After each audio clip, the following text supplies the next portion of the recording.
అందరికీ నమస్కారం. నా పేరు డాక్టర్ విజయలక్ష్మి కనక. ఇవాళ మనము మనకి ఎటువంటి వినాయకుడిని పూజించడం ద్వారా ఎలాంటి ఫలితం వస్తుంది? లేదా ఎలాంటి బాధలు తొలగుతాయి అనేటువంటిది తెలుసుకుందాము. మనకి వినాయక చవితి రాబోతుంది కదండీ! వినాయకుడు అంటే ఎటువంటి వినాయకుడు అంటే ఇప్పుడు చూడండి వినాయక చవితికి రకరకాల రంగులు, రకరకాలుగా అంటే ఇప్పుడైతే చాలా రకాల వినాయకులు మనకి చూడటానికి క్రికెట్ ఆడేటువంటి వినాయకుడు, లేకపోతే మనకి కా మోడర్న్ కాస్ట్యూమ్స్ తోటి రకరకాలుగా చేస్తున్నారు కదా! క్రియేటివ్‌గా. కొన్ని చూడ్డానికి చాలా ముద్దుగా కూడా అనిపిస్తూ ఉంటాయి.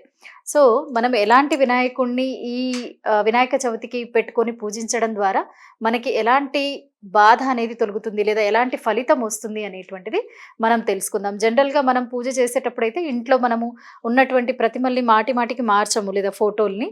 కానీ మనకి ఈ యొక్క వినాయక చవితికి మాత్రము ఏ కలర్ కావాలంటే ఆ కలర్ లేదా ఎట్లాంటి వినాయకుడు కావాలంటే అలాంటి వినాయకుడిని తీసుకొని పూజించేటువంటి అవకాశం ఉంది. సో, మీరు వినాయకుడిని కొనేటప్పుడు ముఖ్యంగా చూసుకోవాల్సింది ఏంటి అంటే, కలర్‌ని బట్టి కూడా మనం వినాయకుడిని తీసుకోవచ్చు. ఉదాహరణకి మీరు ఒకవేళ నారింజ రంగు, ఆరెంజ్ కలర్ కానీ, ఎరుపు, రెడ్ కలర్ వినాయకుడిని తీసుకున్నారనుకోండి, ఎవరికైనా కుజ దోషం ఉన్నట్లయితే మీరు ఈ ఆరెంజ్ కలర్ కానీ, రెడ్ కలర్ కానీ వినాయకుడిని పూజించినట్లయితే మీకున్నటువంటి ఆ కుజ దోషం అనేటువంటిది తొలగిపోతుంది. అంటే మొత్తం కంప్లీట్‌గా కాకపోయినా తగ్గుముఖం పడుతుంది. ఆ అవకాశం ఉంది వినాయక చవితి అప్పుడు. జనరల్‌గా అయితే మనం ఇంట్లో రెడ్ కానీ అలాంటి వినాయకుల్ని పూజించం కదా!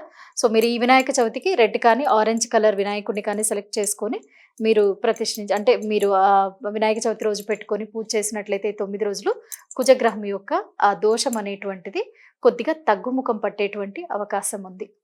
తర్వాత మనకి ఆకుపచ్చ వినాయకుడు. ఆకుపచ్చ రంగులో ఉండేటువంటి వినాయకుడు ఇది మనము ఈ వినాయక చవితికే కాదండి జనరల్‌గా ఫోటోస్‌లో కూడా మనకి దొరుకుతుంది. మీరు ఎప్పుడన్నా గమనించినట్లయితే ఆకుల షేప్‌లో ఉన్నట్టుగా మనకి రావి ఆకుల షేప్‌లో ఉన్నట్టుగా కూడా మనకి చాలా ఫోటోస్ ఉంటూ ఉంటాయి కదా! సో, అలా ఆకుపచ్చ రంగులో ఉన్నటువంటి వినాయకుడి ఫోటోకి కానీ లేదా విగ్రహానికి పూజ చేయడం ద్వారా ఏమవుతుంది అంటే విద్యలో మనకి విజయాలు లభిస్తాయి.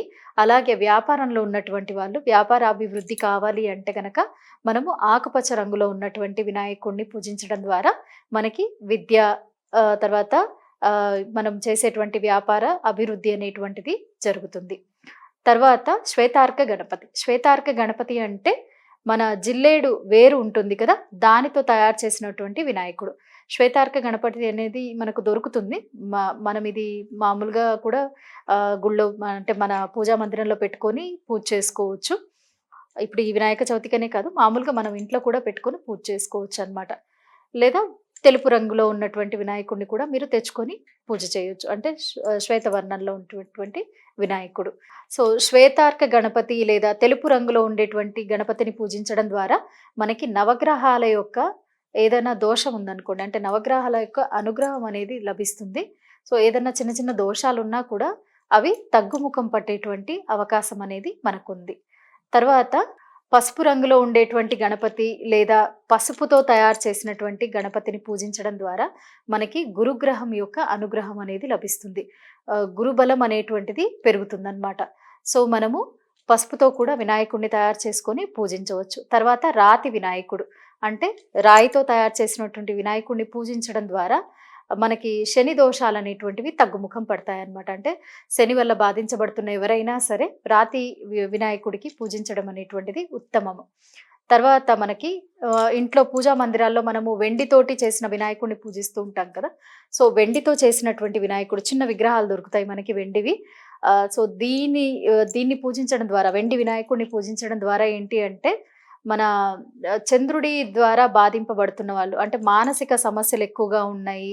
లేదా మానసికంగా చాలా లైక్ ఒకలాంటి డిప్రెషన్‌లో ఉన్నవాళ్ళు కానీ, మానసికంగా వాళ్ళకి ఒకలాంటి బాధలో ఉంటారు. ఎటువంటి బాధ లేకపోయినా ఎప్పుడు దిగులుగా ఉండడము. ఇలాంటి చంద్రుడి యొక్క ఆహ్, అనుగ్రహం సరిగ్గా లేకపోతే అంటే ఆయన యొక్క అనుగ్రహం సరిగ్గా లేని వాళ్ళకి ఇలా ఉంటుంది.